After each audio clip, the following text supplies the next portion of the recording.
ഇന്ന് ഡിസ്കസ് ചെയ്യാൻ പോകുന്നത് സ്റ്റാക്കാണ്. സ്റ്റാക്ക് എന്ന് പറഞ്ഞാൽ കഴിഞ്ഞ ക്ലാസ്സിൽ പറഞ്ഞു സ്റ്റാക്ക് എന്താണ്, ഒരു ലീനിയർ ഡാറ്റ സ്ട്രക്ചറാണ് സ്റ്റാക്ക്. ഓക്കെ, കഴിഞ്ഞ ക്ലാസ് കേൾക്കാത്തവരുണ്ടെങ്കിൽ എന്തായാലും അത് കേൾക്കാം, എന്നിട്ട് ഈ ക്ലാസ് കേൾക്കാം. അപ്പോൾ ഒരു കണ്ടിന്യൂവേഷൻ കിട്ടും. കഴിഞ്ഞ ക്ലാസ്സിൽ നമ്മൾ ഡാറ്റ സ്ട്രക്ചർ എന്താണെന്ന് പറഞ്ഞിട്ടുണ്ട്, ലീനിയറും പറഞ്ഞിട്ടുണ്ട്, നോൺ ലീനിയറും പറഞ്ഞിട്ടുണ്ട്. അപ്പോൾ ലീനിയർ ഡാറ്റ സ്ട്രക്ചറിൽ വരുന്നതാണ് എന്ത്, സ്റ്റാക്ക്.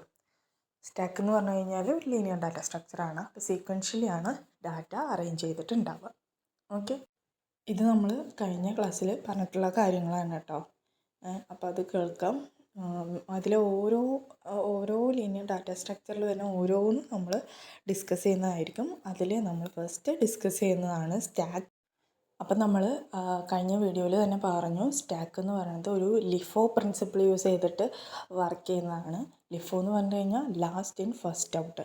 ലാസ്റ്റ് വരുന്ന ആൾ ഫസ്റ്റ് പോവും, അതാണ് പറയുന്നത്. അപ്പോൾ ഡെഫിനേഷൻ നമുക്ക് നോക്കാം. A stack is A linear data structure that follows LIFO principle. It allows elements to be added and removed only from the top, like stack of plates. നമ്മൾ പറഞ്ഞ തന്നെ ലാസ്റ്റ് ഇൻ ചെയ്യുന്ന ആൾ ഫസ്റ്റ് നമ്മൾ എടുക്കും. അതിന് എക്സാമ്പിളാണ് എന്താ, സ്റ്റാക്ക് ഓഫ് പ്ലേറ്റ്സ് എന്ന് പറഞ്ഞു കഴിഞ്ഞാൽ നമ്മൾ സ്റ്റാക്ക് ഓഫ് പ്ലേറ്റ്സ് വെച്ചിട്ടുണ്ടെങ്കിൽ നമ്മൾ ആദ്യം ഏത് പ്ലേറ്റ് എടുക്കുക, അതിൻ്റെ ലാസ്റ്റ് വെച്ച പ്ലേറ്റ് ആയിരിക്കും എടുക്കുക അല്ലേ. അപ്പോൾ അതിനൊരു മെയിൻ എക്സാമ്പിളാണ് എന്ത്, സ്റ്റാക്ക് ഓഫ് പ്ലേറ്റ്സ് കേട്ടോ. അപ്പോൾ സ്റ്റാക്ക് പറയുമ്പോൾ തന്നെ എങ്ങനെ ചിന്തിക്കുക, ലിഫോ പ്രിൻസിപ്പിളാണ് എന്ന് ചിന്തിക്കുക. എന്ന് വെച്ചാൽ ലാസ്റ്റ് ഇൻ ഫസ്റ്റ് ഔട്ട്. ഇത് മെയിൻ പോയിൻ്റാണ്. ഈ പോയിൻ്റ് മസ്റ്റായിട്ട് ഇൻക്ലൂഡ് ചെയ്യണം കേട്ടോ.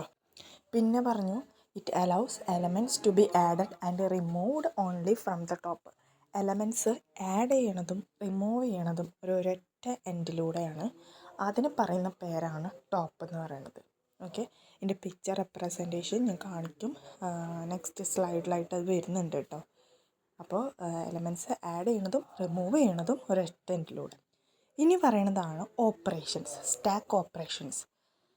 അതിൽ മെയിനായിട്ട് 5 ഓപ്പറേഷൻസ് ഉണ്ട്. ശരിക്കും നിങ്ങൾക്ക് മെയിനായിട്ട് 2 ഓപ്പറേഷൻസ് ആയാലും എഴുതിയാലും മതി. അതാണ് മെയിനായിട്ട് വരുന്നതാണ് പുഷും പോപ്പും. 5 ഓപ്പറേഷൻസ് ആണ് മെയിൻലി ഉള്ളത്.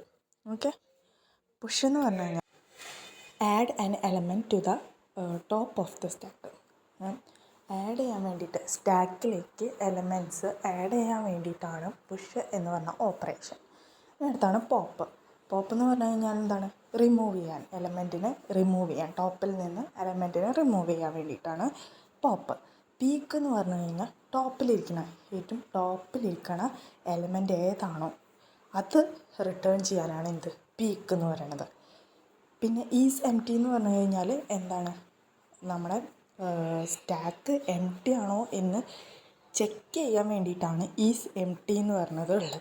ഓക്കെ, പിന്നെ ഒരെണ്ണം കൂടി ഉണ്ടെന്ന് പറഞ്ഞല്ലോ, അത് ഈസ് ഫുള്ളാണ്. അത് ഇതേപോലെ തന്നെ check if the stack is ഫുള്ളാണോ എന്ന് ചെക്ക് ചെയ്യാൻ വേണ്ടിയിട്ടാണ് എന്ത്, ഈസ് ഫുള്ള് എന്നുള്ള ഇതുള്ളത്, ഓപ്പറേഷൻ ഉള്ളത്. ഓക്കെ, അപ്പോൾ നമുക്ക് 5 ഓപ്പറേഷനാണ് മെയിൻലി ഉള്ളത്: push, pop, peek, is empty. അടുത്താണ് ഇതിൻ്റെ പിക്ചർ റെപ്രസെൻറ്റേഷനാണ് കാണിച്ചിരിക്കുന്നത്. ആദ്യം ഒരു എം ടി സ്റ്റാക്കാണ്, അതിലോട്ട് 1നെ ആഡ് ചെയ്തു.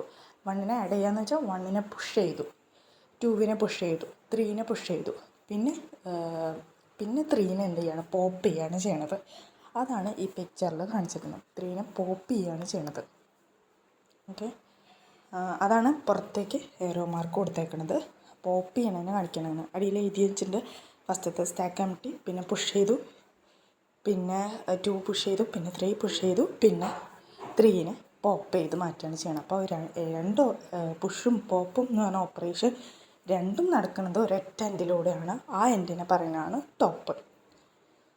അടുത്താണ് എക്സാമ്പിൾസ് ഓൾറെഡി പറഞ്ഞു. സ്റ്റാക്ക് ഓഫ് ഡിഷ് റാക്ക് എന്ന് വെച്ചാൽ സ്റ്റാക്ക് ഓഫ് പ്ലേറ്റ്സ്, അതൊക്കെ സ്റ്റാക്ക് ഓഫ് ബുക്സ്, അതൊക്കെ അതിന് എക്സാമ്പിളിൽ വരുന്നതാണ്. അത് ജസ്റ്റ് ഒന്ന് ചിന്തിച്ചാൽ മതി. ബുക്ക് അടുക്കി വെച്ചിരിക്കുന്നത് എങ്ങനെയാണ്, നമ്മൾ വെച്ചിട്ടുണ്ടെങ്കിൽ അതിൻ്റെ മീതത്തെ ബുക്കാണ് നമ്മൾ ഫസ്റ്റ് എടുക്കുക, അടിയിൽ നിന്ന് വലിക്കില്ല. മീതത്തെ ബുക്കാണ് ആദ്യം എടുക്കുക. അപ്പോൾ അത് ചിന്തിക്കുക, അടിയിൽ നിന്ന് വലിക്കില്ല എന്നല്ല, അത് ചിന്തിക്കുക. മീതേന്നാണ് ഓർഡറായിട്ട് നമ്മൾ എടുക്കുക. അപ്പോൾ സ്റ്റാക്ക് ഓഫ് ബുക്സും സ്റ്റാക്ക് ഓഫ് പ്ലേറ്റ്സും മെയിൻലി ഒരു മൈൻഡിൽ വെക്കുക കേട്ടോ. അപ്പോൾ അത് ചിന്തിച്ച് കഴിഞ്ഞാൽ തന്നെ എഴുതാനായിട്ട് പറ്റും. അപ്പോൾ ഇന്നത്തെ ക്ലാസ് ഇത്രേ ഉള്ളൂ. അപ്പോൾ ബാക്കിയുള്ള ക്ലാസ് ഞാൻ വഴിയെ ഓരോന്നായിട്ട് ഇടാം. ഡിഗ്രിക്കാർക്കൊക്കെ എഴുതാൻ പറ്റുന്ന രീതിയിലുള്ള PPT ആണ് ഞാൻ സെറ്റ് ചെയ്തിട്ടുള്ളത്. അപ്പോൾ എല്ലാവരും പഠിച്ച് എഴുതുക. Thank you.